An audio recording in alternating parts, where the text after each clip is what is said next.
بسم اللہ الرحمن الرحیم۔ السلام علیکم بچوں، بیٹا کیسے ہیں آپ؟ امید ہے اللہ تعالیٰ کے فضل و کرم سے آپ خیریت سے ہوں گے۔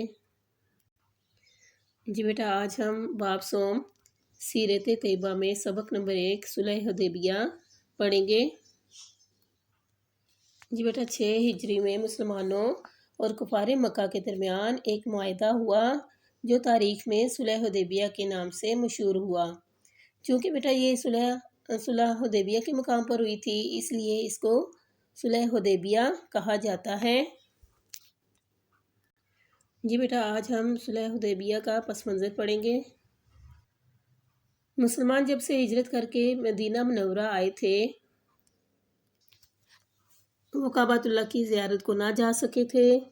ان کے دل طواف کعبہ کے لیے بے قرار تھے۔ حضور اکرم صلی اللہ علیہ وآلہ وسلم کا بھی ایسا ہی حال تھا۔ 6 ہجری میں آپ صلی اللہ علیہ وآلہ وسلم نے خواب دیکھا کہ آپ صلی اللہ علیہ وآلہ وسلم صحابہ اکرام رضی اللہ تعالیٰ عنہم کے ساتھ بیت اللہ کا طواف کر رہے ہیں۔ آپ صلی اللہ علیہ وآلہ وسلم نے صحابہ اکرام رضی اللہ تعالیٰ عنہم سے اس خواب کا ذکر فرمایا تو صحابہ اکرام رضی اللہ تعالیٰ عنہم بہت زیادہ خوش ہوئے۔ انہوں نے اسے غیبی اشارہ سمجھا اور سفر مکہ کی تیاریاں شروع کر دیں۔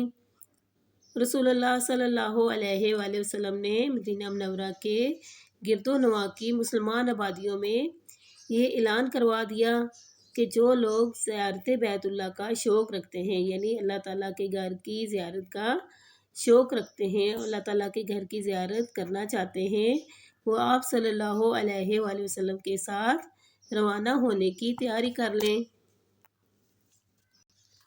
آپ صلی اللہ علیہ وآلہ وسلم کے اس خواب کے ذریعے مسلمانوں کو خانہ کعبہ کی زیارت کی بشارت دی گئی تھی۔ بشارت کا مطلب بیٹا ہوتا ہے خوشخبری۔ جی بیٹا، ہم نے صلح حدیبیہ کا پس منظر پڑھا۔ اب ہم سوالات کے مختصر جوابات کریں گے اس میں سے۔ جی بیٹا، سوال نمبر 1 ہے، مسلمان کتنے عرصے سے حج و عمرہ کی سعادت سے محروم تھے؟ یہ دیکھیں بیٹا، فرسٹ لائن میں اس کا جواب ہے، مسلمانوں کو مکہ سے مدینہ ہجرت کیے ہوئے 6 سال ہو چکے تھے۔ 6 سالوں سے مسلمان مکہ جا کر خانہ کعبہ کی زیارت اور حج و عمرہ کی سعادت سے محروم تھے۔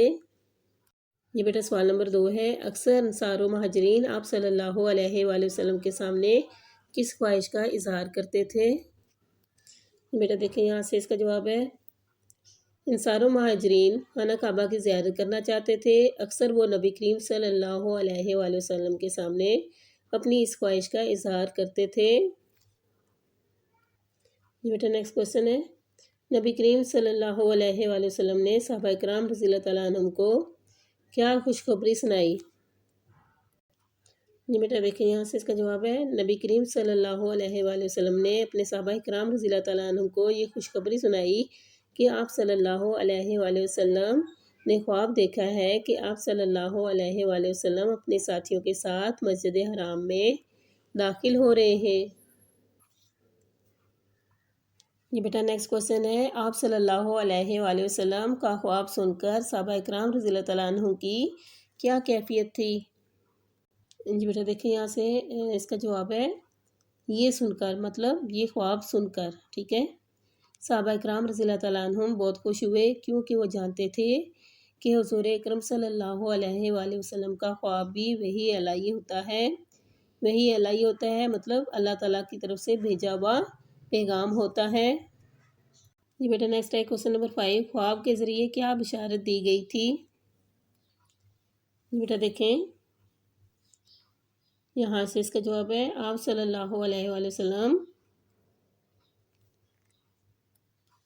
کہ اس خواب کے ذریعے مسلمانوں کو خانہ کعبہ کی زیارت کی بشارت دی گئی تھی۔ جی بیٹا، آج ہم نے صلح حدیبیہ کا پس منظر کیا اور اس کے ساتھ ساتھ ہم نے سوالات کے مختصر جوابات کیے۔ یہ بیٹا آپ نے اچھے طریقے سے یاد کرنے ہیں۔ اللہ حافظ۔